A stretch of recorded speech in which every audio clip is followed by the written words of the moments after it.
ओम गणगणपते नमः। जय माँ लक्ष्मी। दोस्तों, आज मैं आपको वैभव लक्ष्मी माँ की व्रत कथा सुनाने जा रही हूँ। जब भी हम पूजा करने के लिए बैठें तो हमारा मुंह जो है वो पूर्व दिशा की ओर होना चाहिए और कोई भी सोने या चांदी का आभूषण हम रख सकते हैं पूजा के अंदर। अगर सोने या चांदी का आभूषण ना हो तो एक रुपये का सिक्का रखकर उस पर कुमकुम से तिलक लगाते हुए हर बार बोले, हे विजय लक्ष्मी माँ, जगत का कल्याण करने वाली, सबकी झोली भरने वाली, मेरा भी कल्याण करना।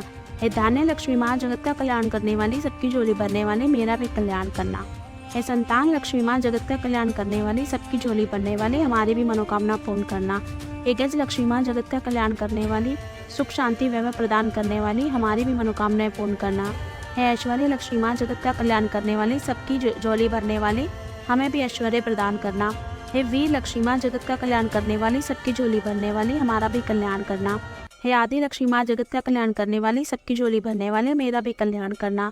हे धन लक्ष्मी माँ, जगत का कल्याण करने वाली, सुख शांति वैभव प्रदान करने वाली, हमारी मनोकामनाएं पूर्ण करना। माँ वैभव लक्ष्मी व्रत कथा। बहुत समय पहले एक शहर में बहुत से लोग रहते थे।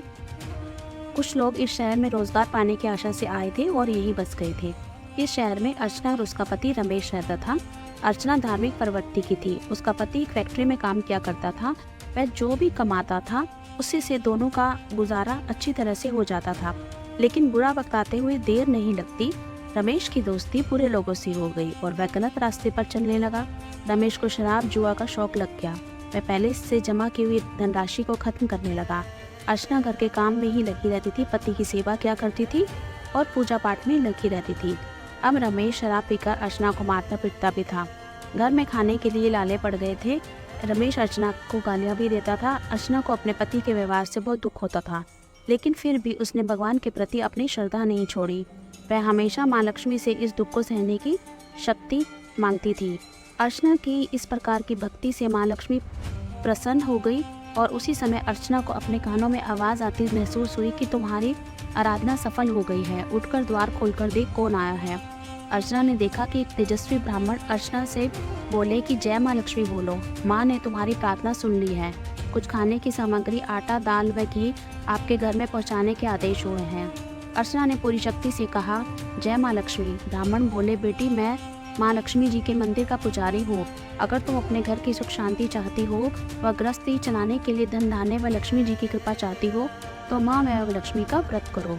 इस व्रत को करने से तुम्हारी सभी अभिलाषाएं पूरी होंगी। अर्चना ने पुजारी जी से निवेदन करते हुए कहा कि मुझे इस व्रत को करने की विधि समझा दीजिए। मैं माँ की पूजा तो पहले से ही कर रही हूँ, लेकिन व्रत की विधि मुझे नहीं मालूम है।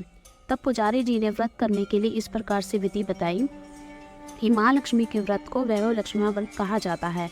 जो मनुष्य श्रद्धा एवं भक्ति से इस व्रत को करते हैं उनकी सभी मनोकामनाएं पूर्ण होती हैं। उन्हें धन धान्य ऐश्वर्य समृद्धि प्राप्त होती है।